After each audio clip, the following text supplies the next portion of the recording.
Hello guys, स्वागत है आपका हमारे इस यूट्यूब चैनल में। और लेकर हाजिर है 2024 में पूछे गए क्वेश्चन पेपर क्लास 10 का साइंस। इसमें हम क्वेश्चन देखेंगे कि कौन कौन सा 2024 में पूछा गया था। ये प्रीवियस ईयर का क्वेश्चन है, ठीक है। आइए देखते हैं क्वेश्चन। क्वेश्चन है कि उच्च कोटि का पॉलिश किया हुआ कांच का पृष्ठ कहलाता है। तो उच्च कोटि का पॉलिश किया हुआ कांच का पृष्ठ क्या कहलाता है? तो ये है कांच स्लैब, 2 है लेंस, सी है दर्पण और डी है इनमें से कोई नहीं। तो इसका सही आंसर क्या हो जाएगा? सी नंबर, दर्पण। क्लियर है? आप हमारे चैनल पर नए हैं तो कृपया सब्सक्राइब जरूर करें और हमें सपोर्ट करें, दोस्तों के साथ भी शेयर करें।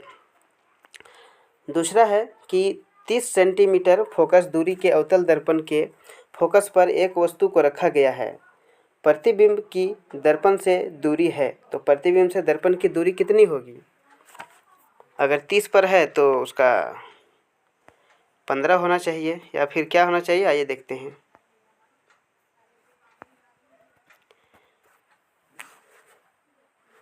पंद्रह ही होना चाहिए, लेकिन यहाँ पर दिया नहीं है, तो इनमें से कोई नहीं हो जाएगा। ऑप्शन नंबर डी आपका सही हो जाएगा, ठीक है। आगे देखते हैं। एक अवतल लेंस की फोकस दूरी 20 सेंटीमीटर है, तो इसकी क्षमता क्या होगी? तो इसकी क्षमता 2 डायोप्टर या -2 डायोप्टर या 5 डायोप्टर या -5 डायोप्टर। तो इसका सही आंसर हो जाएगा आपका 5 डायोप्टर। क्या हो जाएगा? 5 डायोप्टर, ठीक है।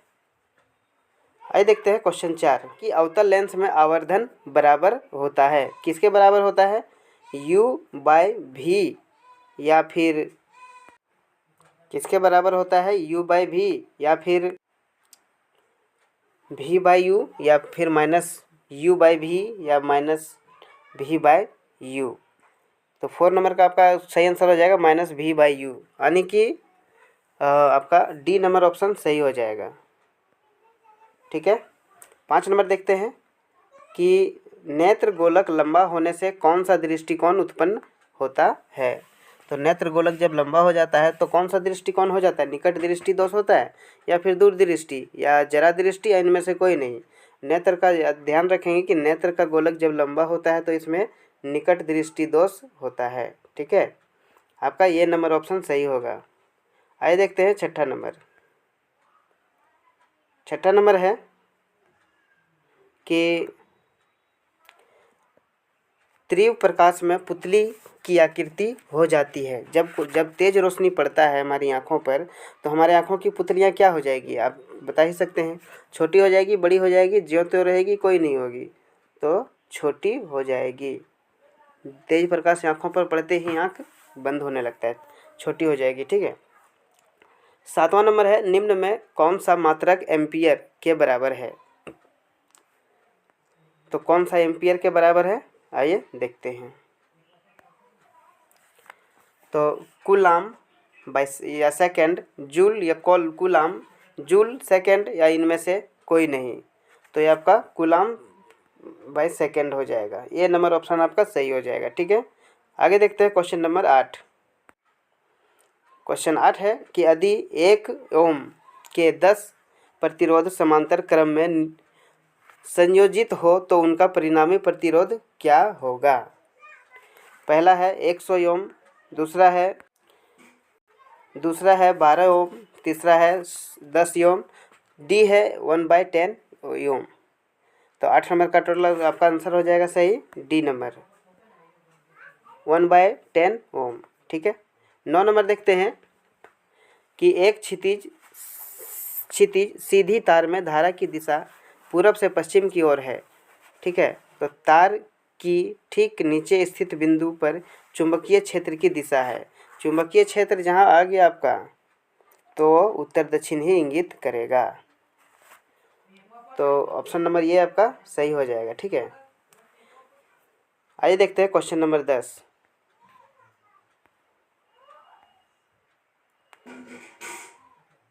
क्वेश्चन 10 है कि पृथ्वी ऊर्जा का मुख्य स्रोत क्या है? पृथ्वी पर जो है ऊर्जा का मुख्य स्रोत क्या है? तो पृथ्वी पर सिर्फ एक ही स्रोत है, वो है आपका न कोयला है, न जल है, न लकड़ी है, सूर्य है। ऊर्जा का इससे बड़ा स्रोत पृथ्वी पर कुछ भी नहीं है। ठीक है, आइए देखते हैं क्वेश्चन नंबर 11। 11 है कि Zn plus CuSO4 equal to ZnSO4 plus Cu किस प्रकार की अभिक्रिया है। तो ये किस प्रकार की अभिक्रिया है, संयोजन, वियोजन, विस्थापन या अवक्षेपण। तो ये आपका क्वेश्चन का आंसर हो जाएगा सी नंबर आपका सही हो जाएगा, विस्थापन। ठीक है, आगे देखते हैं 12 नंबर। 12 नंबर है चांदी के ऊपर काली परत का चढ़ना उदाहरण है। 12 का जो है काली परत क्यों चढ़ता है, संक्षारण का कारण। मुझे तो लगता है 12 नंबर का यही सही होगा। ये 12 नंबर का जो है आपका ये नंबर ही सही होगा। क्लियर है, आगे देखते हैं क्वेश्चन नंबर 13।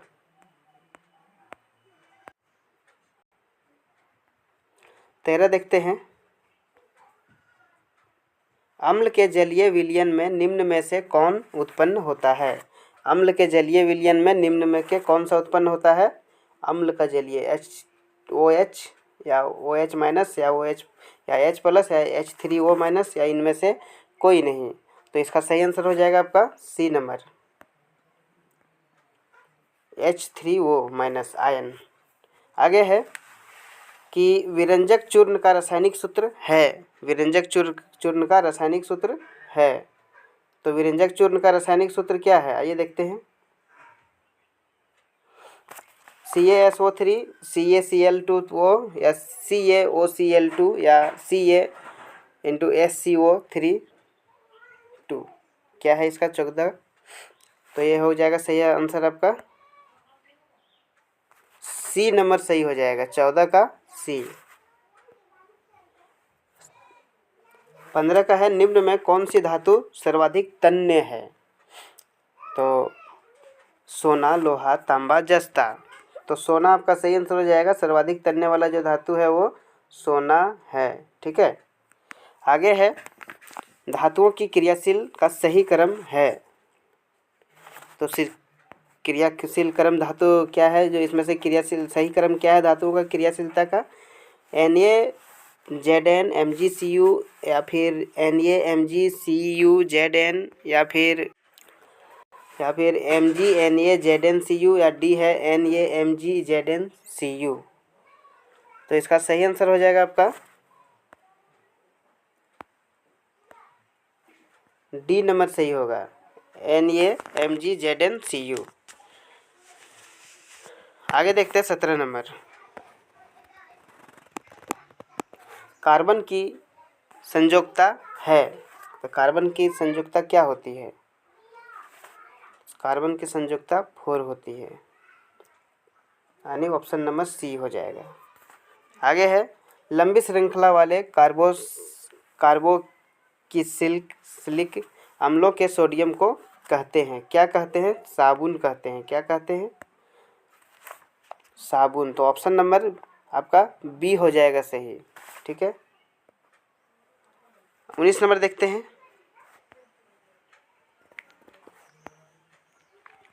कि सिलिकॉन आधुनिक आवर्त सारणी के किस वर्ग का सदस्य है। 13, 12, 14, 2। तो 19 का आपका आंसर हो जाएगा सी नंबर 14। 20 है आधुनिक आवर्त सारणी के आवर्त -2 में कितने तत्व होते हैं। तो इसमें कितने तत्व होते हैं, इसमें जो है आपका 4, 5, 8, 10।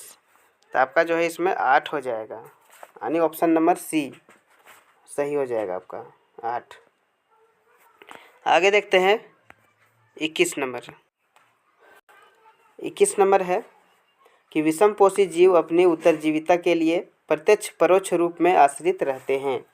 तो विषमपोषी जीव जो है ये विषमपोषी जीव जो है अपने ऊपर तो रहते नहीं है, तो विषम जो स्वयंपोषी होता है उसी के ऊपर आश्रित रहते होंगे।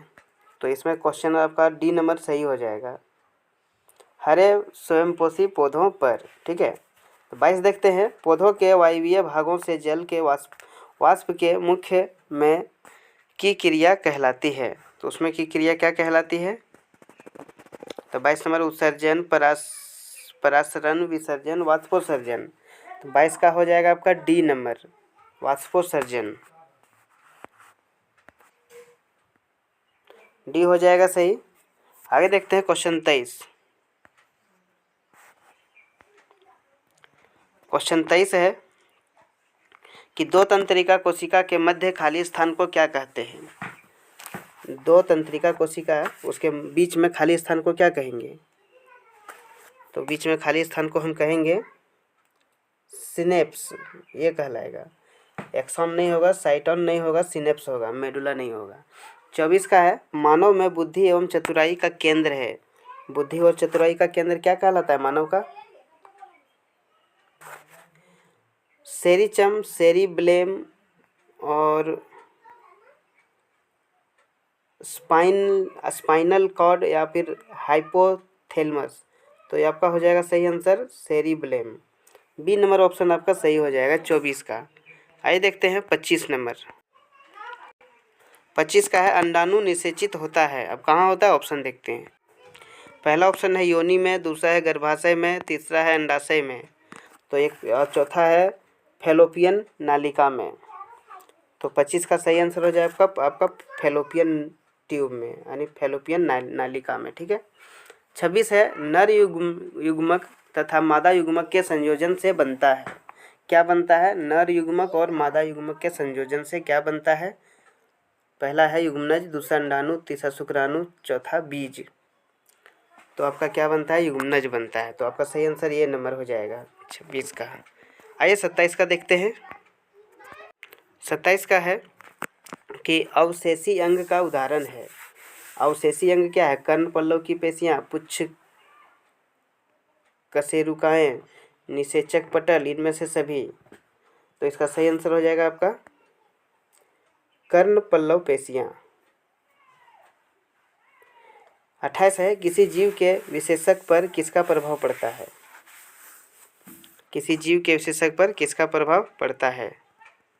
तो इनमें से हम देखते हैं किसी जीव के विशेषक पर किसका प्रभाव पड़ता है। पहला है केवल पिता का डीएनए का, पैतृक डीएनए का, या केवल मातृक डीएनए का, या फिर ये और भी दोनों, या फिर इनमें से कोई नहीं। तो किसी भी जीव का जो है माता पिता दोनों का भी ही प्रभाव पड़ना चाहिए। तो 28 का आंसर हो जाएगा आपका सी, ये और भी दोनों। ठीक है।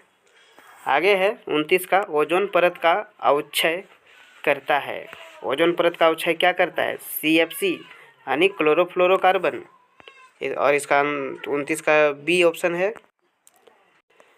DDT या ATP या NADT। तो 29 का आपका ए नंबर का ही सही होगा आपका। तो 29 का आपका ये नंबर सही होगा, क्लोरोफ्लोरोकार्बन CFC। आगे देखते हैं 30 है, विश्व में सबसे तेजी के साथ घटता जा रहा प्राकृतिक कौन सा है? तो विश्व में सबसे ज़्यादा क्या घट रहा है? जल घट रहा है, वन घट रहा है, पवन घट रहा है, सूर्य का प्रकाश घट रहा है? क्या घट रहा है? सूर्य का प्रकाश तो कम नहीं घट रहा है, हवा भी नहीं घट रही है, जल तो जैसे तैसे हो ही जा रहा है, लेकिन जंगल जो है बहुत तेज़ी से घटी जा रहा है। यही है ना। और जंगल घटने के बाद धीरे धीरे सब पर डिपेंड करेगा। ये 30 का क्वेश्चन का आंसर हुआ पूरा। अब 31 से 38 तक वेरी शॉर्ट क्वेश्चन आंसर है। इसका क्वेश्चन आंसर आप खुद कर लेंगे। मैं यहाँ पर फ़िलहाल दिखा देता हूँ इसका क्वेश्चन, क्या क्या क्वेश्चन आया था। राष्ट्रवाद क्या है? ये तो सोशल साइंस का हो गया लगता है जैसे, लेकिन क्वेश्चन तो यही लिखा गया था यहाँ पर। आगे देखते हैं 32 है, नेत्र की समंजन क्षमता से क्या अभिप्राय है? 32 का क्वेश्चन ये है। आगे देखते हैं 33, 33 है कि अवक्षेपण अभिक्रिया से आप क्या समझते हैं। 34 है अम्ल का जलीय विलयन विद्युत का चालन क्यों करता है। 35 है मानव विरसन का कोई दो कार्य लिखिए। आगे देखते हैं क्वेश्चन।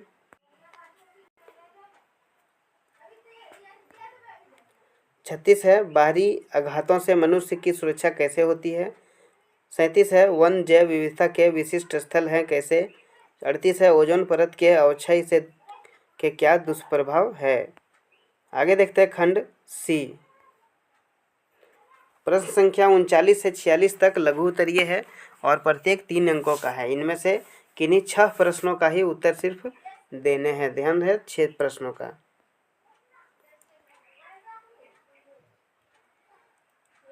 उनचालीस का है कि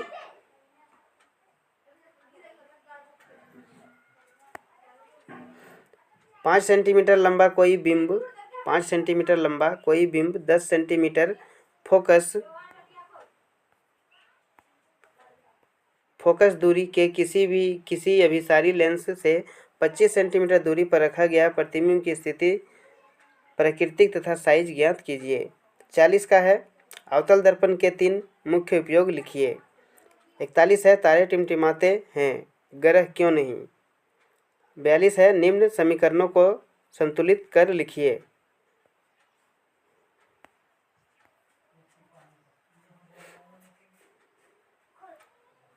यहाँ पर संतुलित करके लिख लेंगे। 42 से 43 है विरंजक चूर्ण किस प्रकार बनाया जाता है, दो उपयोग लिखिए। 44 है मेंडलीव की आवर्त सारणी तथा आधुनिक आवर्त सारणी अंतर लिखिए। 45 है 45 नंबर है कि परवर्ती क्रिया एवं प्रतिवर्ती चाप में अंतर स्पष्ट को प्रतिवर्ती क्रिया अंतर स्पष्ट करना है। प्रतिवर्ती क्रिया अचानक होने वाली क्रिया को प्रतिवर्ती क्रिया कहते हैं। यह एक क्रिया है या इसे मेरुरज्जु द्वारा नियंत्रित किया जाता है। परिवर्तित चाप में है कि परिवर्तित क्रिया के गमन पथ को परिवर्तित चाप कहते हैं। ख है यह एक पथ है, इसके अंदर ग्राही संत का मेरुरज्जु तथा प्रेरित तंत्रिका। ठीक है। 46 है कायिक प्रवर्धन क्या है, इसकी क्या सीमाएं हैं। अब आगे देखते हैं खंड डी। इसमें जो है आपको 250 शब्दों में उत्तर देने हैं, किन्हीं 4 प्रश्न का ही उत्तर देने हैं। ठीक है।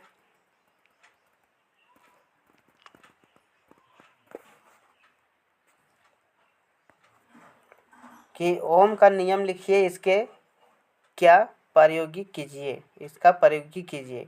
विद्युत मोटर क्या है, इसकी कार्यविधि का संक्षिप्त वर्णन कीजिए। 49 है एक यौगिक यौगिक से के बनने में ए का प्रत्येक परमाणु एक इलेक्ट्रॉन का त्याग करता है, जबकि बी प्रत्येक परमाणु का एक इलेक्ट्रॉन प्राप्त करता है। यौगिक ए बी में बंधन की प्रकृति बताएं तथा इनके 4 गुण लिखिए। 50 है निम्न के यौगिक संरचना का सूत्र लिखिए। पहला है ब्रोमोपेंटन, दूसरा देखते हैं, दूसरा है मेथेनल, तीसरा प्रोपोपाइन, चौथा बेंजीन और 5वां प्रोपेनाइक अम्ल। 51 नंबर क्वेश्चन है कि प्रकाश संश्लेषण की परिभाषा दीजिए। प्रकाश संश्लेषण की क्रम में संक्षेप में व्याख्या कीजिए। 52 नंबर है कि लिंग निर्धारण किसे कहते हैं, लिंग निर्धारण में पर्यावरण की क्या भूमिका है, समझाइए।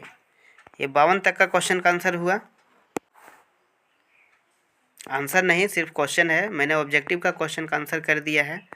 आप हमारे प्ले लिस्ट के माध्यम से 10 क्लास के और भी विषयों के क्वेश्चन का आंसर देख सकते हैं और क्वेश्चन भी देख सकते हैं। चैनल पर नए हैं तो चैनल को सब्सक्राइब जरूर करें, हमें सपोर्ट करें। धन्यवाद।